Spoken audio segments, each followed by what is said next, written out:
What's up, guys? My name is Ray. It's Ray Jean, actually, and I have an awful story to tell you guys about today. So I'm gonna hit you with a disclaimer now. This video contains disturbing topics that may be unsettling to some viewers, and viewer discretion is advised. I also just want to state that I'm aware that true crime is a sensitive topic for a lot of people, and I truly mean absolutely no harm or disrespect to absolutely anybody involved in this case related to the victims. This hits very close to home for me as well. I just want to thank the Crime Binge podcast for a lot of my information. It's a small town case, and oddly enough, it was just very hard to find information on, and not many channels, media has covered this. Anyway, let me talk to you. If you are from the American South, chances are you've eaten at a Cracker Barrel at some point or another in your life.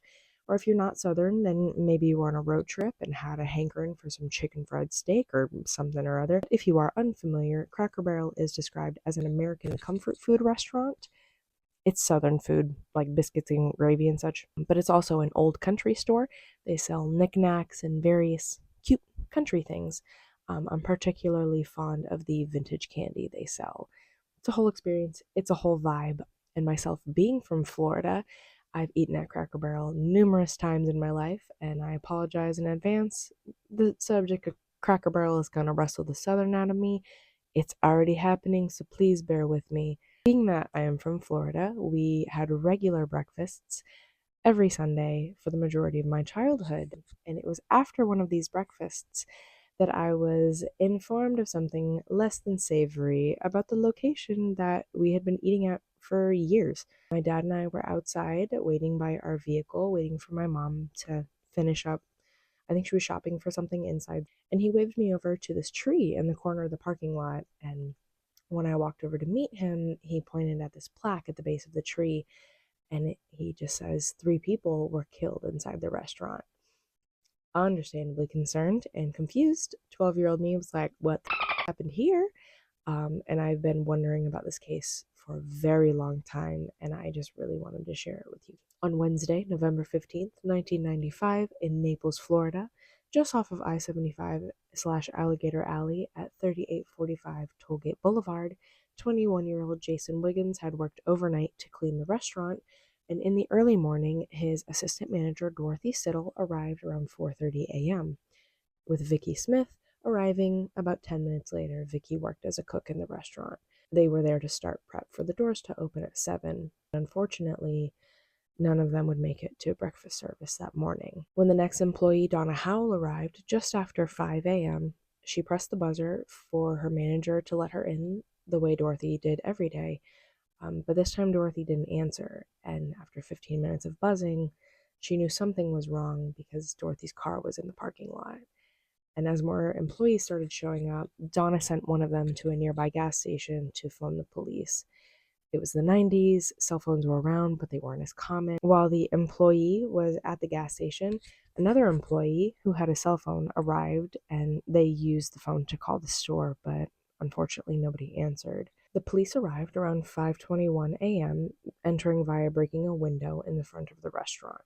The search of the building brought the police to the walk-in freezer in the kitchen, where they would find a truly just gruesome scene. Blood everywhere, all over the floor and the boxes, and up to 5 feet high on the walls of the walk-in, described by the police as a slaughterhouse. But there, on the floor of the walk-in, were the 3 employees, Jason, Dorothy, and Vicky, all 3 dead, and all 3 with their throats cut.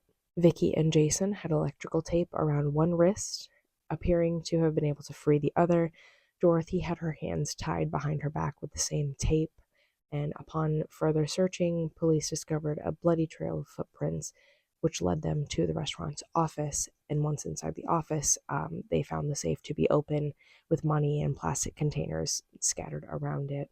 The immediate assumption was a robbery gone wrong. Another manager confirmed that just under $5,500 was missing from the safe. However, there was still I think $800 remaining. It was like $800, almost $1,000 remaining.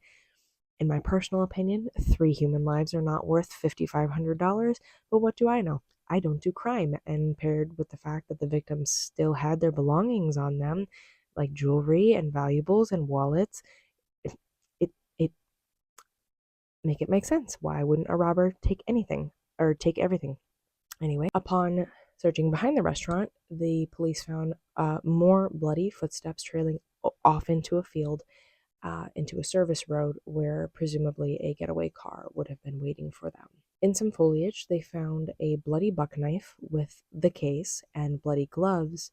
Shortly after, they found a gun that appeared to be cocked, aka ready for use. But once they got a better look at it, they realized it was a Daisy BB pistol or a pellet gun or an air gun, whatever you call those. It was very soon put together how short of a time span the crime would have had to have happened in, simply a matter of like 15-20 minutes.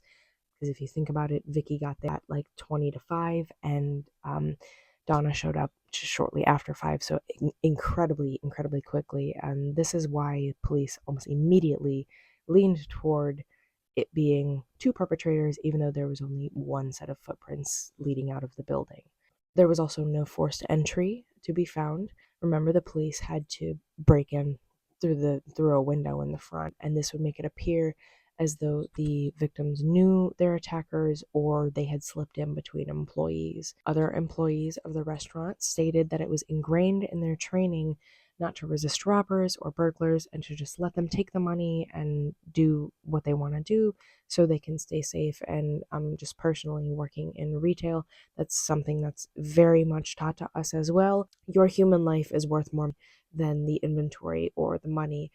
So just take a step back, let them do what they want. Most of the time, robbers don't come in to harm people, they just want the money. So that continues to make me raise my eyebrow at the robbery gone wrong, because most people don't go in looking for triple homicide. But again, what do I know? Needless to say, this was absolutely heartbreaking for the entire Cracker Barrel staff, but also obviously for the victims' families and for the entire community. My parents still have a very emotional response when talking about this. You know, this happened just before I was born. It really didn't happen that long ago. Collier County, Naples specifically, was a very quiet, low crime area at the time. These kinds of things really didn't happen, and I'm very aware that in most true crime cases, it's said that these things just didn't happen here. Being like raised in Naples, these things really just didn't happen, and they still really don't happen now. You know, we see people dying, but it's not a triple homicide to this extent. This is crazy. That's just gruesome. I could say only in the past like 10 years has Naples really started to boom, where you do actually see more prevalent crime. And some people will still claim that it's a quiet little town.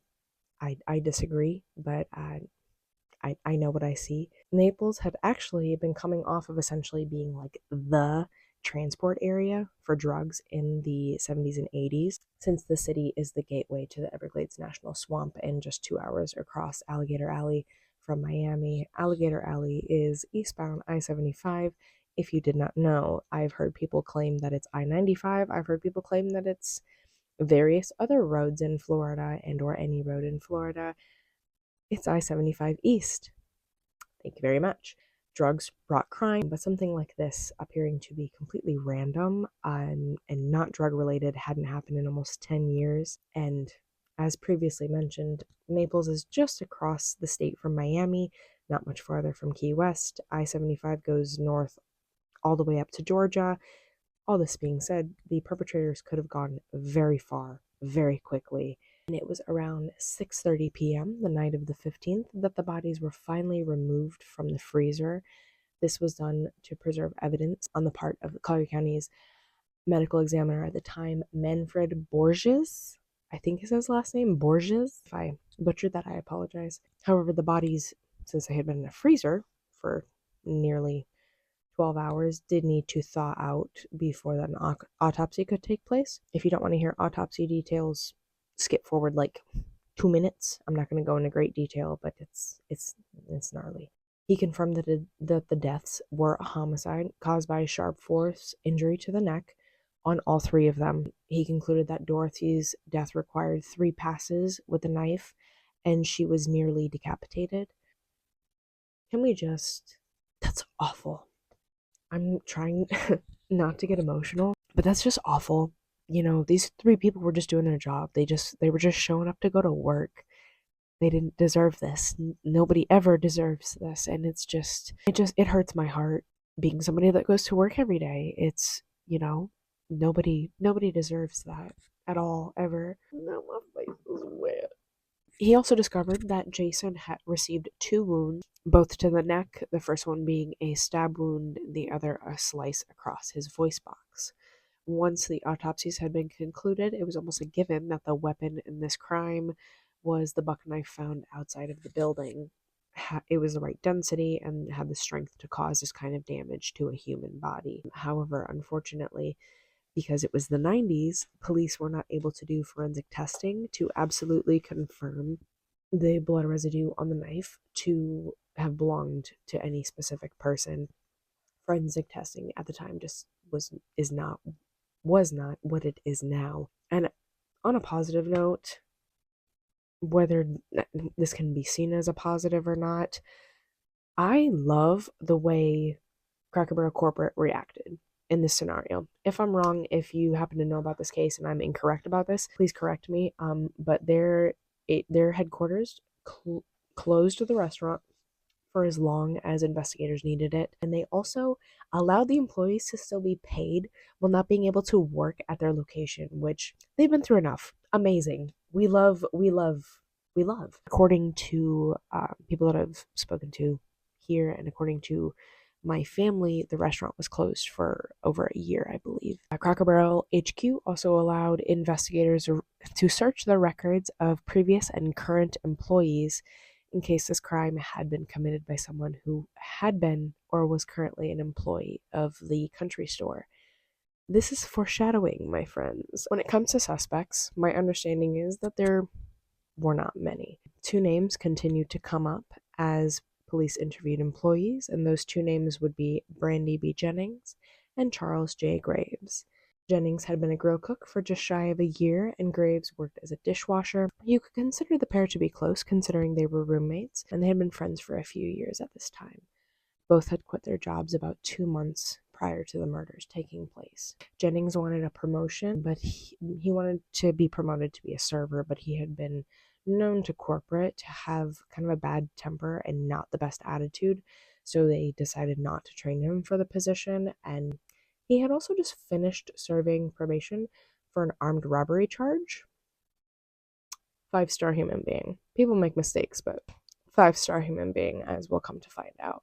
Charles quit shortly after. My understanding is because Jennings was his ride to work, and without him, he just couldn't fulfill his schedule.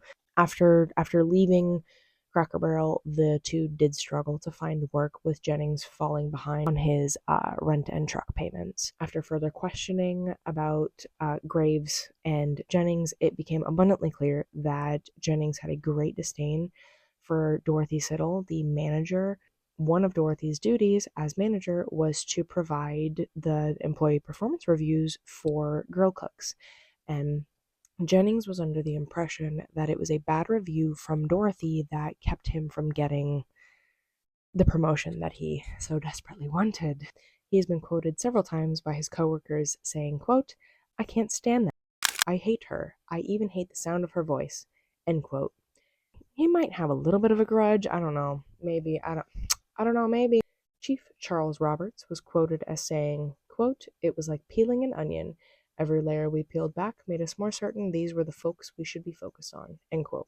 Charles Graves, who went by his middle name Jason, was only 18 years old. He was known as a nice guy around the neighborhood, but people did kind of avoid contact with him or like conversation, and they kept their distance a little bit because he was known to enjoy having conversations about violent topics like fighting and guns and stuff. And fun fact, my dad actually knew Charles's father, and he described him as, quote, "a hard-nosed man, and hard-nosed with his kids too," end quote. Brandy Jennings was 26 years old, and he had moved all over the United States with his mother until finally settling in Fort Myers. Fort Myers is the neighboring city to Naples. It's about 30-40 minutes depending on where you are and where you're going. After attempting to contact the two men without success, police put out a nationwide APB BOLO. I'm not quite sure what the difference is, so I put both. Just trying to cover my bases. But they put a bolo out for his white Ford pickup truck. It was later found out that the two had spent a few days at the gentlemen's club Flirts in Fort Myers after interviewing some of the dancers at the club. Police were told that both Jennings and Graves were spending large amounts of money on dances and drinks, spending around $1,000 over the few days. And also, apparently, they had been paying for various things, not just in the club, but like various things with blood-soaked money. Foul. 3 weeks after the murders, all the way out in sunny Las Vegas, Nevada, Las Vegas Metropolitan Police Officer McGee was doing his rounds when he stopped behind a white Ford pickup truck with Florida plate at a red light, and just deciding to run the plate because that's just what cops do, is they run plates. He discovered that the vehicle was wanted across the country for a violent felony. And you guessed it, the truck was Jennings and Graves. The APB warned the suspects could have been armed and dangerous, and after following the vehicle for a little while he called for backup, he did finally pull them over. And because of the nature of the APB, he instructed the men from inside the squad car via the radio to announce it off to them. The two men in the vehicle resisted and then took off, which ensued a high-speed chase of them reaching up to 90 miles an hour for over 20 miles before the truck finally slowed to a stop on the side of the road. It is presumed that they ran out of gas. I don't know if we can confirm or deny, but that's just what sounds like happened. The two were held on evading police, driving under a suspended license, and possession of a controlled substance while authorities contacted CCPD in Florida. Detectives Andy Rose and Jay Crenshaw were en route to North Florida to speak with the rest of Charles's family. They were around the Tampa area when they were informed about the arrest, where they abruptly turned around and headed back south, soon flying out of the Southwest Florida International Airport, aka RSW, in Fort Myers, heading to Vegas. At first, Brandy was less than cooperative, but after a conversation with his mother, he had a change of tune as she urged him to tell the truth. The police interview that we're about to discuss is entirely from the perspective of Jennings. Graves's interview was not publicly available. I don't know why. So this is Jennings' interview. Brandy, Jennings, admitted that himself and Charles were in need of money and thought robbing the restaurant would be an easy job. They planned to wear masks and rush one of the managers when they did their daily bank run. Of course, he blamed Charles for the killings. He also admitted to attempting the robbery 2 times before making the successful attempt. I guess they chickened out the first 2 times. Charles went to a nearby Walmart to buy a .22 caliber handgun and was unsuccessful, as Walmart had a policy about selling guns to anyone under 21. But he did purchase the air gun instead, hoping it would look real enough to scare the employees so he didn't have to manhandle or hurt anyone. Gag. Also, side note, again, I apologize. My understanding is in Florida, you can carry a rifle under the age of 21, like 18 and over. From 18 to 21, you can carry a rifle, but they won't sell you like a handgun under the age of 21. So I don't know if that's a Walmart thing or if that's like a Florida law thing. Our laws have also changed about firearms. So, but in 95, I'm under the impression that's what the law was. I wasn't born yet, I don't know. He explained that the two arrived at the restaurant at 3:30 a.m., aware that Jason was already inside, as they waited for Dorothy to arrive. Then when Vicky showed up shortly after, they stopped her to ask if they could use a phone and told her that their truck had broken down. They also asked Vicky if they could wait inside the restaurant for the tow truck. Vicky said no, as this was against company policy. When she opened the door, the 2 men rushed this poor woman into the door, and they made their way inside. Jennings said that Graves was acting out of character, kind of hyperactive and nervous. Brandy bound Vicky and Jason's hands together with electrical tape and brought them to the cooler, while Graves took Dorothy to the office for her to open the safe. He, Jennings, said that he later used the buck knife found at the scene to cut the tape off of Jason's wrists. Remember, this is all according to Jennings. After Dorothy was brought to the cooler with the others, Brandy went to get the money out of the safe He puts him in a trash bag and he puts him in his pants. Graves joined him after a few minutes, Jennings stating he didn't notice any blood on Charles at the time, and while Charles was doing his thing in the office, Jennings went back into the cooler to check on the employees to make sure that Graves hadn't locked them in the freezer so they would be safe and be able to leave. Foul. It is then that he allegedly discovered the massacre slipping in Vicky's blood. How'd you know it was Vicky's? How'd you know it was Vicky's? I think I know how you knew it was Vicky's. Allegedly. He told Charles that they just had to get out of there, running out of the restaurant with money flying everywhere. And after fleeing the scene, they took off their clothes, bundled them up with some rocks, and threw them in a canal in North Cape Coral along with a homemade knife of Charles's. This story is not well believed. I'm sure you can understand why. The throwing the stuff in the canal is believed because they did recover the stuff, but all of before that, what happened in the restaurant, is not well believed. I'm sure you can understand why. To give perspective, Cape Coral is about an hour away from the restaurant. The items were recovered from the canal and consisted of the packaging for the pellet gun, and along with all of the clothing previously mentioned, including the pair of boots that matched the bloody boot prints around and outside of the store. According to Jennings, the two stayed in hotels in the surrounding area, going to the adult clubs and shooting range, where the two did finally acquire a gun. They were on their way to Jennings' hometown in Oregon when they were apprehended in Vegas. After interviewing the two, there were a lot of inconsistencies in the stories. Both agreed to the robbery, but placed blame on each other for the murders. Are we surprised? On a taped interview, in regards to the inconsistencies, Brandy is quoted as saying, quote, "I think I could have been the killer. In my mind, I think I may have killed them. But in my heart, I don't think I could have." End quote.